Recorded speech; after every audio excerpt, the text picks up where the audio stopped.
Hello, welcome, and if you've been here before, welcome back. Today, we are going to talk about all the cards that have been revealed for Battle Spirits Saga. Now, if I'm being honest with you all, I've kind of been putting this video off because the game doesn't release until April, and it is December. But I'm impatient. I don't want to wait anymore. So, let's get right to it. Now, first off, shout out to the Battle Spirits Discord. Link is in the description. A lot of the images that I'll be using for this video come from them. Now, I'll also be going over the basics for how to read a card in Battle Spirits Saga. So, if you're new to this, don't worry. I will be explaining things as we go. Right here, we are looking at Rain Needle. This is a vanilla spirit, so it doesn't have any effect. It's all flavor text. You can tell it is a spirit because in the middle left it has the word spirit. All cards will have a cost in the upper left corner. What this means is that you will need to pay a certain number of core either from your reserve or from other cards you control and send them to your trash area.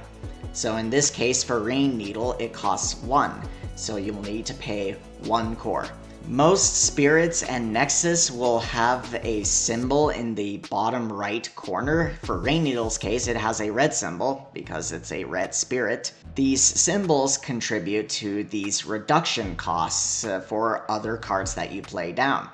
So, for Rain Needle, if you have at least 1 red symbol on your field, it will reduce the cost by 1. All spirits have a level and powers associated to each of their levels. In Rain Needle's case, at level 1 it's at 1000, level 2 3000, and at level 3 4000. So to put Rain Needle at level 1, you will need to put down a core from your reserve or from another card on your field onto Rain Needle. And this is separate from the cost. So if you didn't have any red cards on the field, you would need to pay 1 core and then, in addition, put another core onto Rain Needle to put it at level 1. And if you want to put it at level 2, you would need 2 cores. And at level 3, it needs 3 cores. This is kind of the baseline that we should expect, at least for 1-cost spirits. Here we have Dragron Trooper, a 2-cost red spirit with 2 red reduction symbols. It is a Dragonoid. At level 1 it is 1000, level 2 3000. And at both levels it has the effect, while this spirit attacks, this spirit gains 2000 BP. I actually like this card a lot. It is very cheap and it is very powerful while attacking. You only need 1 core to have a 3000 attacking spirit. So yeah, I like this one. Dragno Shock Troop is a 2-cost spirit with 1 red reduction symbol, so that's 1 less from the other 2-cost card. It can go up to level 3. It has 1000, 3000, and 5000 respective to each of those levels. But for level 3, you need 4 cores on this spirit, so it's a bit expensive. At all of those levels, it has a flash effect called Awaken. You may remove any number of cores from your other spirits and place them onto this spirit. And when destroyed effects are not triggered by this effect. Say you attack with this troop. During flash timing, when it is your turn to activate flash effects, you can use this effect and move cores around from your cards onto this spirit to maybe get it to that level 3 of 5000 power.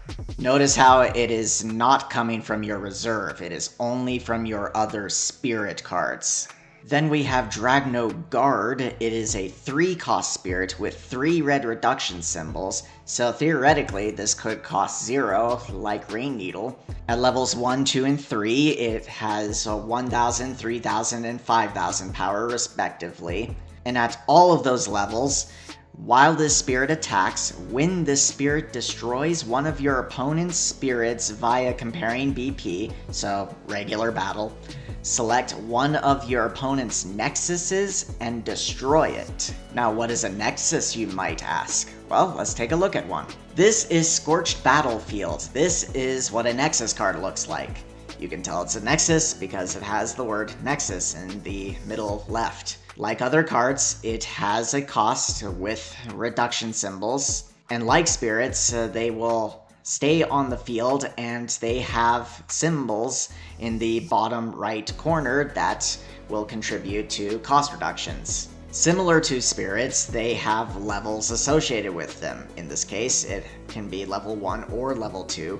But unlike spirits, in the case of Scorched Battlefield, it doesn't need any cores to be put out at level 1. In other words, if it has 0 cores, it will stay on the field.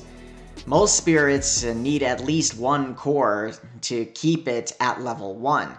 If a spirit does not have any cores on it, then it will go to the trash. For this nexus, it doesn't need cores to stay on the field, but it will need 2 cores to be put at level 2. So for Scorched Battlefield, at both levels, during your attack step, all of your red spirits gain 1000 BP. And at level 2, during your attack step, draw a card when you reduce your opponent's life. So you can kind of see what Red's game plan is from the few cards that we have seen.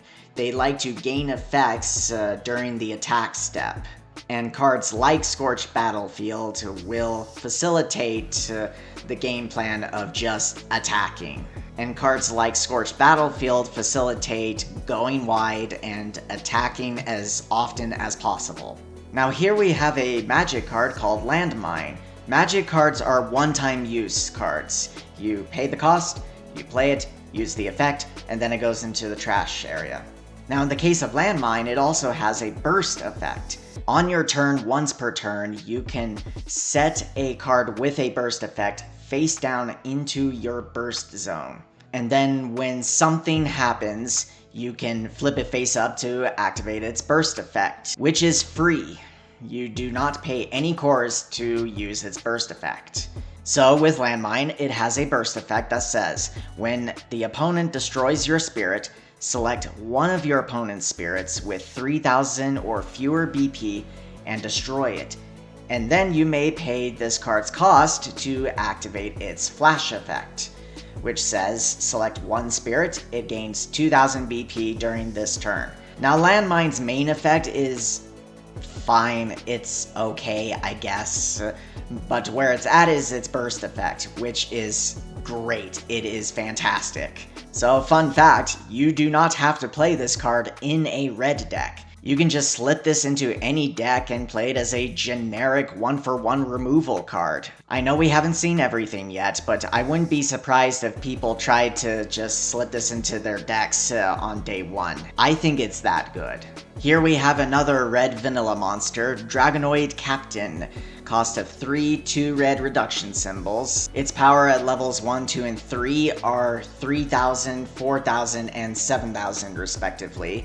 At level 1 you need 1 core on it, at level 2 you need 2 cores, and then at level 3 you need 4 cores. This just has solid stats for its cost. It is a vanilla, so we should be expecting at least decent stats. Blade Dino Parasaur is a 4 cost with 2 red reduction symbols.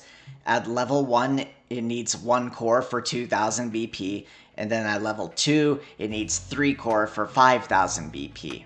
This is also a good reminder that everything that we see is not finalized, because as we can see on this card, it has its confront ability as being labeled for levels 1, 2, and 3, even though it doesn't have a level 3, so keep that in mind.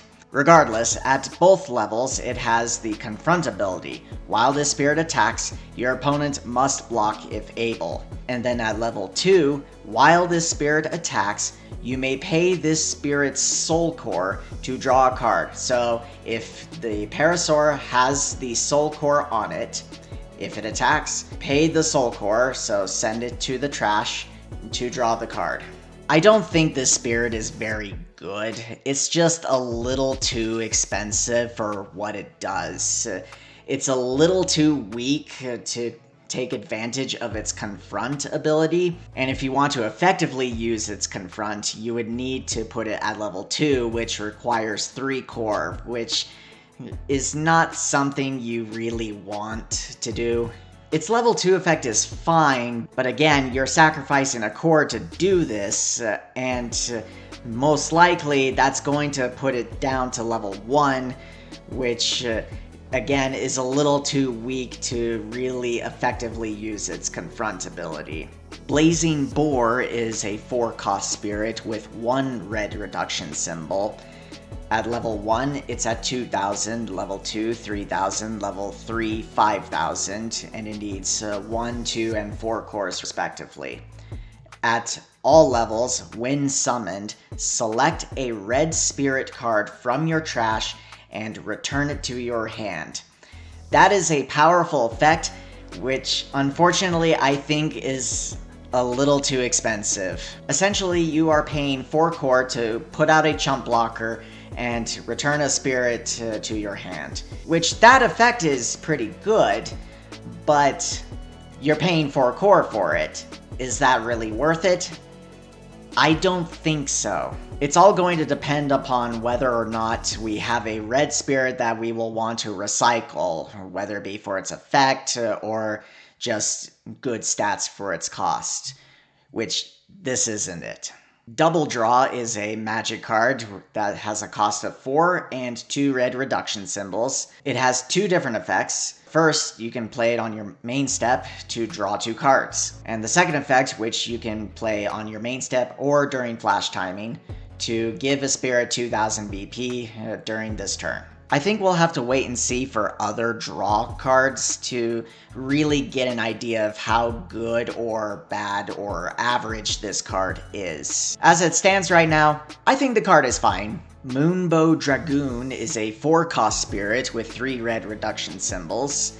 At level 1, 3,000, level 2, 6,000, level 3, 8,000, and it has the Awaken ability. I think this has a good base stat line for its cost. The question is getting it to its higher levels. I don't think you'll ever get to level 3 because 7 cores on 1 spirit is just ridiculous. Realistically, level 2 is the expected standard that you could expect attacking with its Awaken effect. And with that said, I think it's pretty good. Volcanic Break is a 5-cost magic with 2 red reduction symbols.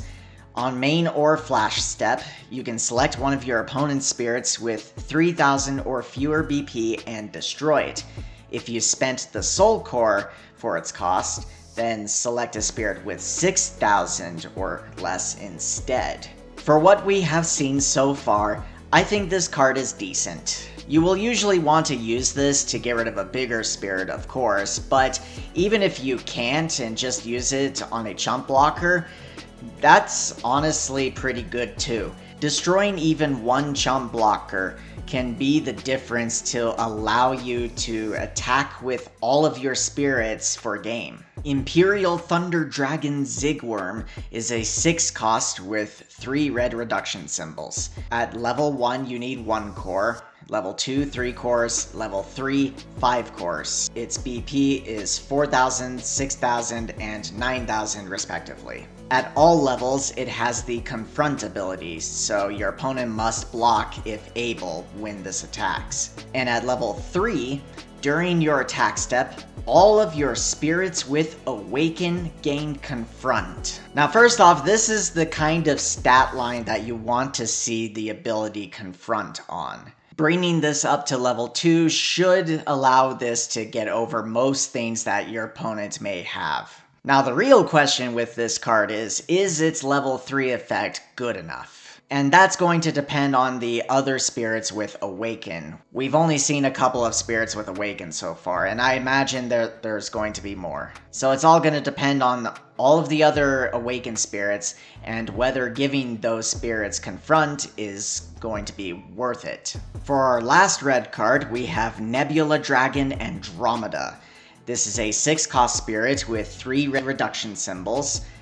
At level 1, it's at 4,000, level 2, 6,000, level 3, 10,000. You need 1, 3, and 5 cores, respectively, for those levels. When this is summoned, select one of your opponent's spirits with 3,000 or fewer BP, or one of their nexuses and destroy it. And at level 3, it has the Confront ability. I think this is a fantastic spirit. Dropping down a big spirit while also getting rid of one of your opponent's weaker spirits is a great tempo play. I can see a world where red just plays a bunch of small red spirits to get this out as fast as possible, while also having magic cards that facilitate a game plan of getting rid of your opponent's little spirits as fast as possible and attacking with all of your spirits as fast as possible. So yeah, again, I think this spirit is great. Bython is a purple spirit with a cost of 3 and 1 purple reduction symbol. At level 1, it's at 2,000. At level 2, it's at 3,000. It needs 1 and 2 cores respectively. But at both levels, when this spirit attacks, draw a card if this spirit has a soul core on it. Fun fact, this Bython is actually nerfed from its OG version.